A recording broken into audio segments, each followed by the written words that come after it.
Hello जी, राम राम जी। कैसे आप सब? आई हो आप सब ठीक हो, बढ़िया हो गाइस। हम भी सब बढ़िया हैं। और गाइस आप सबको हमारी तरफ से हैप्पी करवा चौथ। और मैं अभी तैयार हो रही हूँ। अभी सिर्फ बाल झुकाए हैं, सूट पहने हैं, बाकी मैं अभी तैयार होकर मिलती हूँ आपसे थोड़ी देर। ऑलमोस्ट तैयार हो चुकी हूँ। सिर्फ मेरी चूड़ी और ये मेरी झुमकी हैं जो मैं अभी नहीं लेके आई थी सडन में। और ये रही मेरी रिंग जो कि मैंने अभी आपको 2 दिन पहले दिखाई थी, तो मैं लेके आई हूँ डायमंड रिंग। अभी सूट में है क्या प्रॉपर। और अभी मैं हटा देता चुन्नी टैग। और ये सूट मैंने दिया था छापड़ा का, यो भी और ब्लैक वाला भी काफ़ी अच्छा सूट है। आप भी कमेंट करके जरूर बताना कैसा लगा। टैग भी आप देख सकते हो, छापड़ा। छाबड़ा छुप गया। अच्छा रेट आ गया। छावड़ा 555।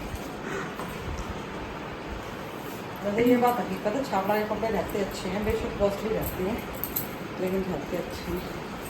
तो ये फोटो ले ली। ये देख लो मम्मी का पूरा चुन्नी लुक। कितनी लंबी सूट तो लंबी चुन्नी। हाँ सूट तो लंबी चुन्नी है।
मैं जा रही हूँ अभी कहानी सुनने के लिए। ले आओ वो दे दे, ये लोटा दे दे बस।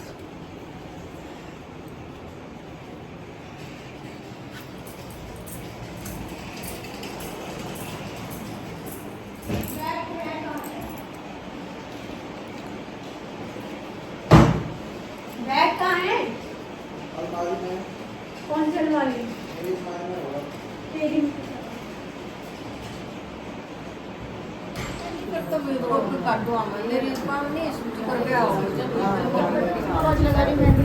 वो अच्छी ना लगी थी फिर। ना ना ना ना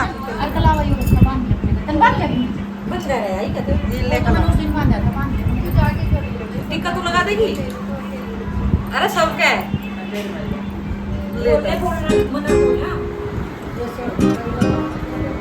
नहीं कभी कमोई का इलाका है। आज सिंदूर का इलाका है। आज सिंदूर का।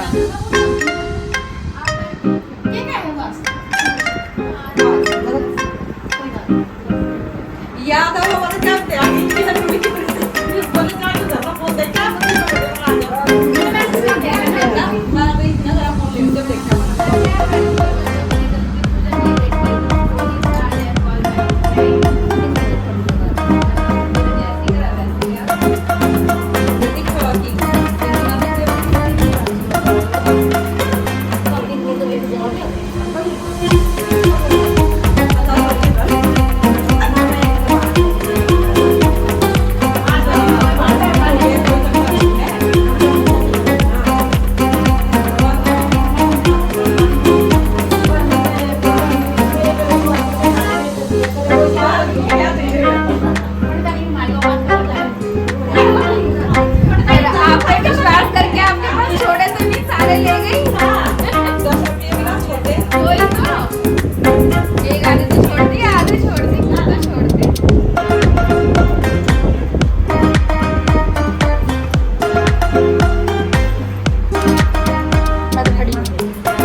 दी क्योंकि खुद का रेट नहीं था।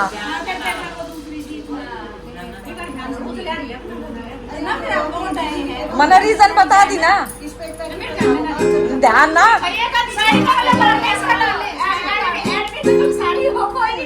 नहीं अगर वो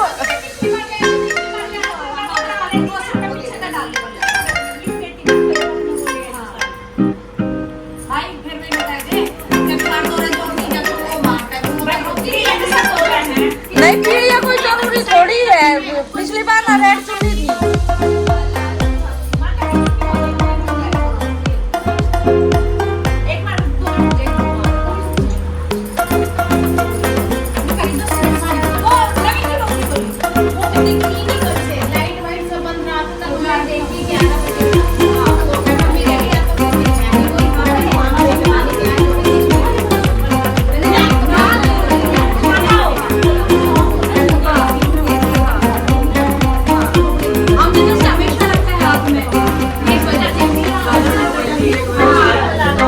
खुजली लग दी जाए, ऐसा हो जा खोल दे ना।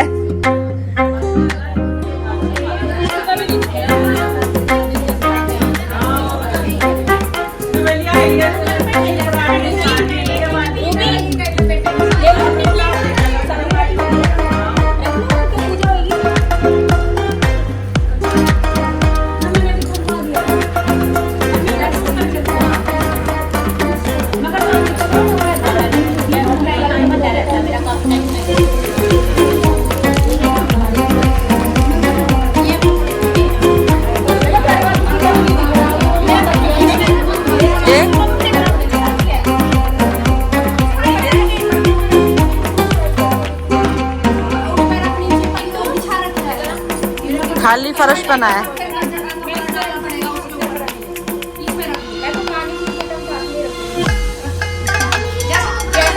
वैसे कर ले।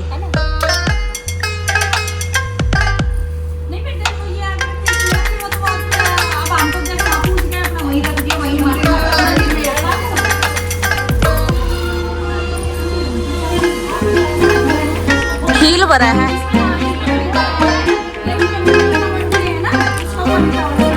उसका तो थोड़े से चावल रखा कर, इसका की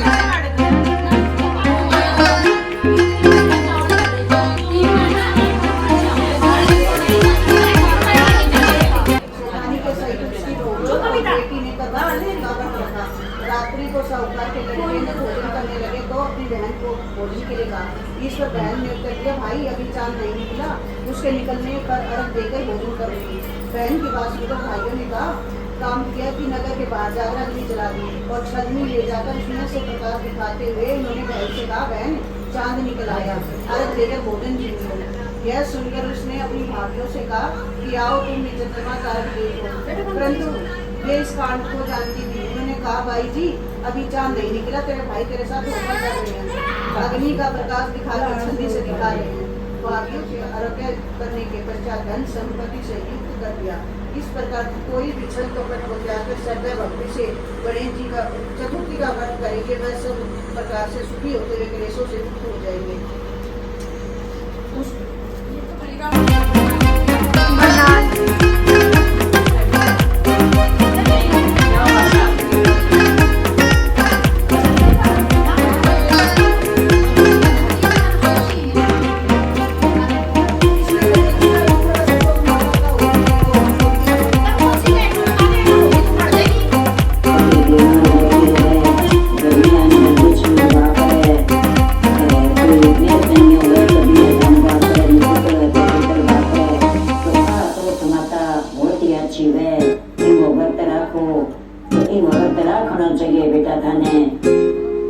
सब देवता शिवागे आप गणेश जी महाराज की पूजा करा तो ओ गणेश जी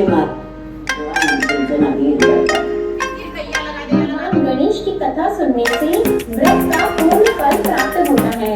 पौराणिक कथा के अनुसार एक गांव में एक सेठ सेठानी थे। उनके एक बेटा और एक बहू थे। बहू सबको भोजन करा के फिर स्वयं भोजन करती थी। छोटी बहन से सभी भाई बहुत प्रेम करते थे। वो इतना प्रेम करते थे कि वो सबसे पहले अपनी छोटी बहन को खाना खिलाते थे, तब जाकर खुद खाना खाते थे, क्योंकि वो 7 भाइयों की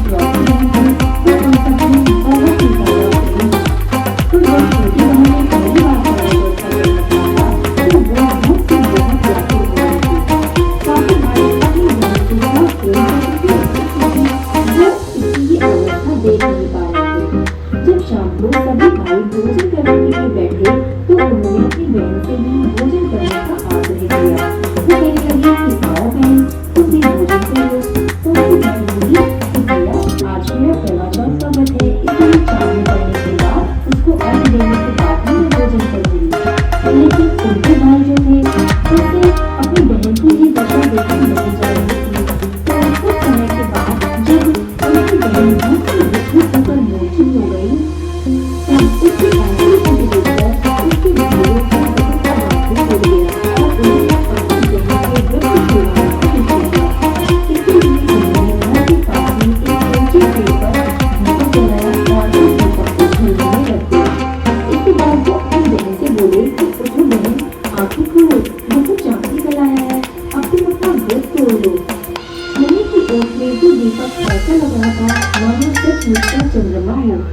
छोटी बहन ने भी अपने भाई की कहा मानकर उसी चंद्रमा को अर्घ देने के लिए वो निकल पड़ी और अपने भाइयों से भी बोलने लगी कि भाभी देखो कहाँ निकल आया है, आप लोग भी अर्घ दे दो, आप लोग भी भूखी होगी, आप लोग भी खाना खा लो। इस पर भाभी बोली कि अभी मेरा काम नहीं हुआ। उसने फौरन कहा, तुम जाओ और चंद्रमा देखकर व्रत खोलो। इसके बाद छोटी बहन ने जाकर पूरी ढंग से योगी चंद्रमा को अर्घ दिया और अपना व्रत तोड़ लिया। जब वो व्रत करने में लगी तो जल्दी ही उसे खाना बनाना और खाने के बाद दूसरा वाला उठाकर और शक्कर आ गया और तीसरा वाला को गर्म करने जा ही रही थी। इससे पहले ससुराल की संदेश आया, इसका पति बहुत बीमार है, उसके सिर में ससुराल बुलाया जा रहा है। ये देखकर पति का बेटी बहुत घबरा गई और उसी समय ससुराल जाने की तैयारी करने लगी। अपनी बेटी को विदा करते समय माँ ने एक सोने का सिक्का देते हुए कहा कि बेटी, रास्ते में तुम्हें जो भी मिले उसकी पास की लेना। अगर तुम्हें कोई सदा सुहागन रहने का आशीर्वाद दे तो अपने पल्लू में एक गांठ लगाकर उसको ही सोने का सिक्का दे देना। उसने जैसा उसकी माँ ने कहा था वैसा ही किया। रास्ते में मैंने सुहागन होने का आशीर्वाद नहीं लिया। इसके बाद जब वो अपने घर के दरवाजे पर पहुंची तो उसकी छोटी ननद वहां पर खड़ी रही थी। जब साहूकार की बेटी ने अपनी छोटी ननद के पांव छुए तो उसने अपनी भाभी को सदा सुहागन रहने का आशीर्वाद दिया। ये सुनकर उसने अपने पल्लू की गांठ खोली और अपनी ननद को सोने का सिक्का दे दिया। जब वो अंदर गई तो उसने देखा कि उसका पति तो मृत अवस्था में पड़ा हुआ है और उनके गले से मातम सा छाया हुआ है। साहूकार की बेटी ने अपने पति को इस अवस्था में देखकर बड़ी जोर से रोने लगी। उसके लिए ये बहुत ही दुखदायी है। उसे इस बात पर विश्वास ही नहीं होता कि उसका पति अभी दुनिया में नहीं है। आखिरकार उसके पति को अंतिम संस्कार के लिए शमशान घाट लाया गया।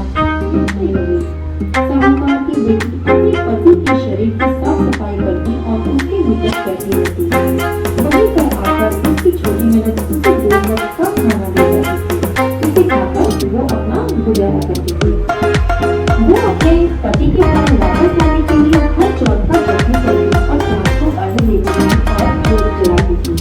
इस प्रकार पूरी चौथ में आई और हर चौथ का व्रत पूरे देश में हो गया। अंत में जब कार्तिक मास की चौथ में श्रद्धा चौथ आई तो उसने अपने ननद से 16 श्रृंगार की सामग्री बनवाई। उन्होंने जब मैंने बड़ी तो अपनी माँ को उसने ये बात बताई तो माँ बोली, लगता है तुम्हारी भाभी का मानसिक संतुलन बिगड़ गया है, जो मुझे मालूम है उसको देना है। तो इस प्रकार ननद ने अपनी भाभी को 16 श्रृंगार का सामान दे दिया। साहूकार की बेटी ने 16 श्रृंगार किया और उसके बाद वो पूरी श्रद्धा से सदा चौथ का व्रत करने लगी। रात में सूर्य देवता को उसने अर्घ दिया। उसके बाद जब चौथ माता का प्रकट हुई और बोली सर्वोली भगवान की प्यारी बहन सब बोले और वापस नहीं बोलेंगी तो पता आपको बोलेंगी और ऐसे ही आपको पाँव पकड़ते रहेंगे। जब माता की बार कहने लगी उसने उसकी बात नहीं छोड़ी तो माता का दिल ही पिघल गया और उसकी निष्ठा और भक्ति को देखते हुए वो बोली कि तुम अपने सुहाग की सामग्री मुझे दे सकती हो। इस पर साहूकार की बेटी बोली कि माता अब सुहाग की सामग्री देकर मेरे स्वयं के ले लीजिए बस मेरे पति को काम का बता दीजिए। इसके पश्चात उसने माता को सुहाग की सामग्री अर्पित कर दी। माता ने अपनी आंखों से काजल और मांग से सिंदूर लगाकर उसके पति का छिड़क दिया। इस प्रकार माता की कृपा से साहूकार की बेटी का पति जीने को उठा। इसके बाद उसने माता को बैठ हुए और उनको प्रणाम करते हुए बोली कि माता, जिस प्रकार आपकी कृपा ने आज मुझे अपने सुहाग के प्राण लौटाए हैं उसी प्रकार आप इस व्रत को करने वाली सभी सुहागिनों को अखंड सौभाग्यवती होने का आशीर्वाद देगा। जो भी इस व्रत को करे और जो भी इस व्रत की कथा पढ़े या सुने, उन सब के पतियों को दीर्घायु देना और उन्हें आरोग्य का प्रदान करना। जय करवा माता की। यहाँ पर करवा चौथ की कथा समाप्त होती है। अब सुनते हैं करवा माता की आरती।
था मेरा ना किसा आया होगा, सही आया है।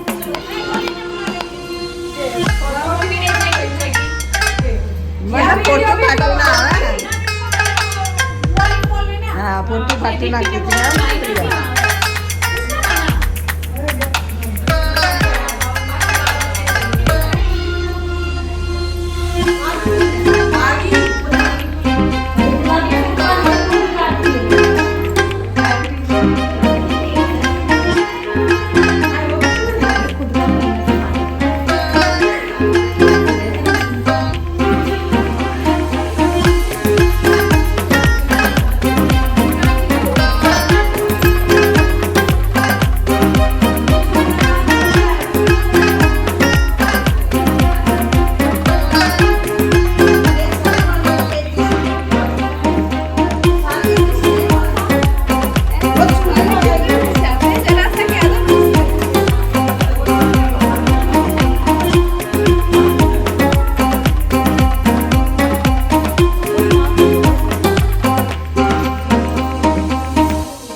अरे अरे सब आते हैं।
चाची ना बाजे कितने भी तो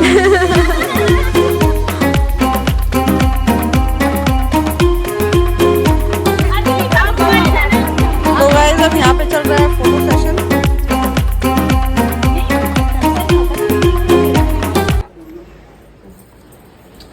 गाइस मम्मी जा रही है माँ को देने सूट, मिठाई और करवा। एक मिनट आ रही हूँ। यहाँ है माँ।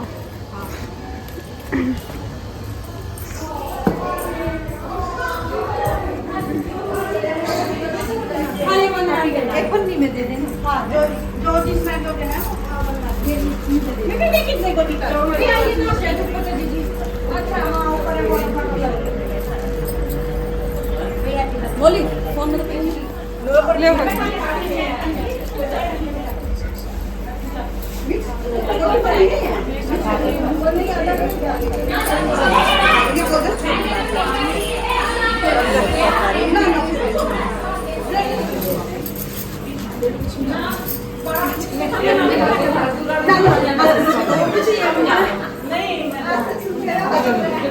बनाए रख दे